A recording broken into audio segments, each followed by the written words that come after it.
Hi, my name is Jalisa Almanza. Today I'll be presenting the Treaty of the Prohibition of Nuclear Weapons, also known as TPNW, created by the United Nations. A little bit of background of the United Nations. There are currently 193 member states in the international organizations. Member states are grouped into regions to help distribute seats fairly among different UN bodies.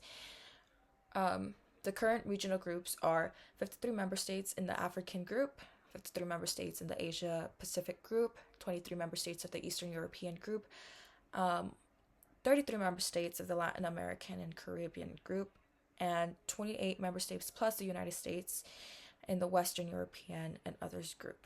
This comes into importance because it also is in relation to what is currently happening with Russia and Ukraine, with a lot of threats going back and forth about sending nukes and our involvement in the conflict. So, what is TPNW?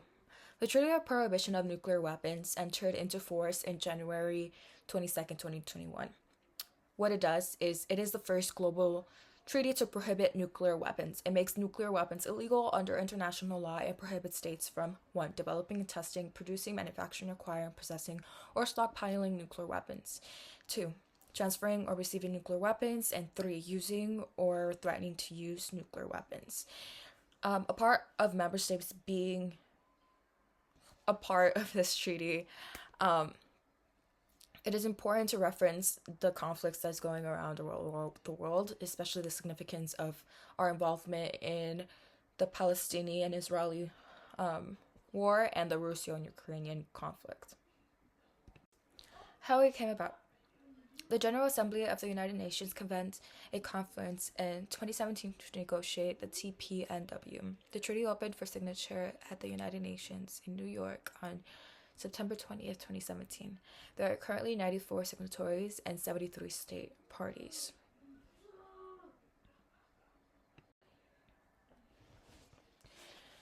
So I included this expert written by Dr. Joseph Gerson. He is the Director of Programs and Director of the Peace and Economic Security Program for the AFSC in New England.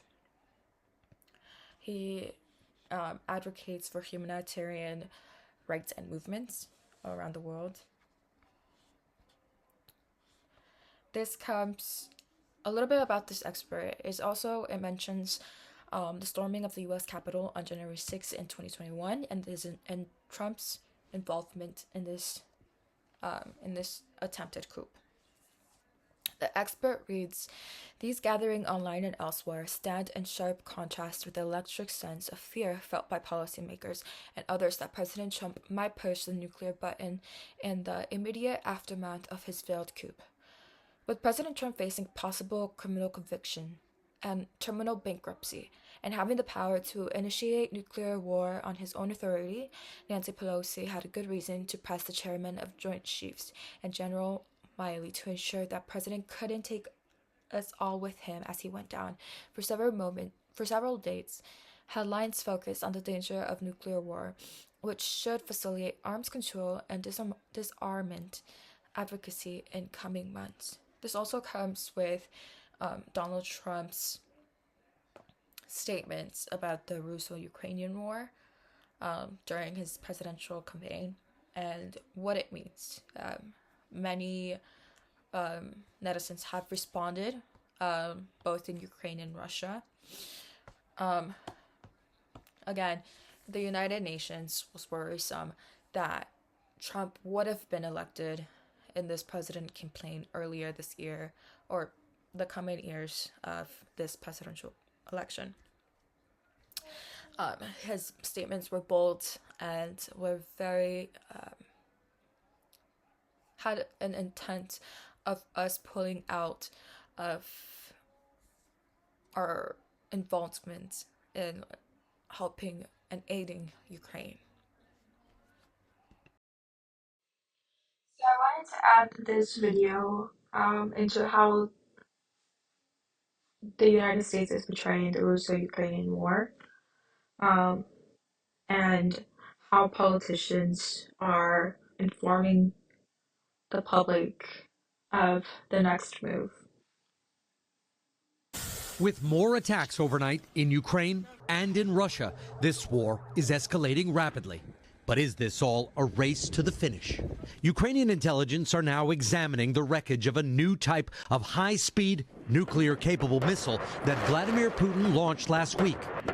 Ukrainian officials confirmed it flew 11 times the speed of sound, too fast for Ukraine to shoot down. Putin called the launch a test and a response after President Biden authorized Ukraine to fire American weapons deeper into Russia for the first time.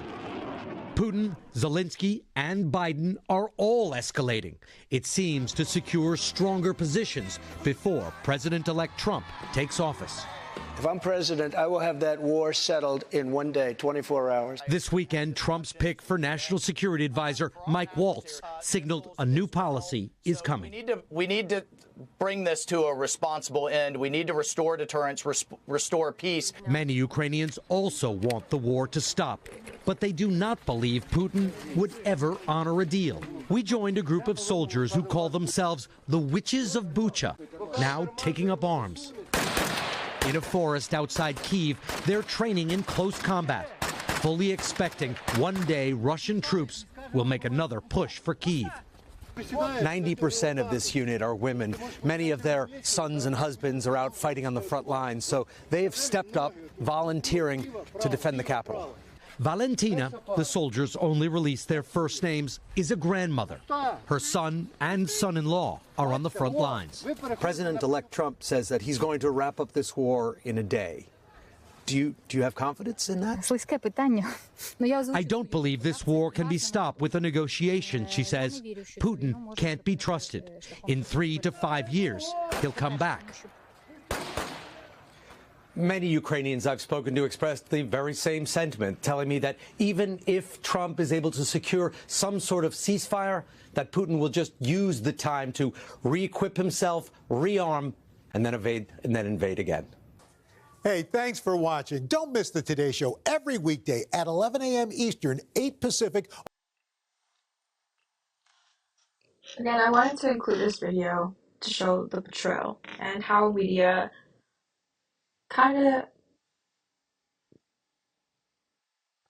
feeds into the propaganda of conflicts around the world. Most media outlets aren't as biased, or are biased in that sense.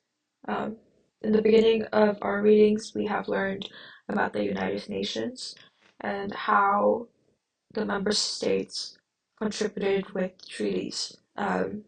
This is one of the treaties. Again, not a lot of signatures, but enough to comply. Our involvement in the Russo-Ukrainian war has affected both sides, and how the world has viewed the nations involved. Thank you. And these are my citations. Thank you.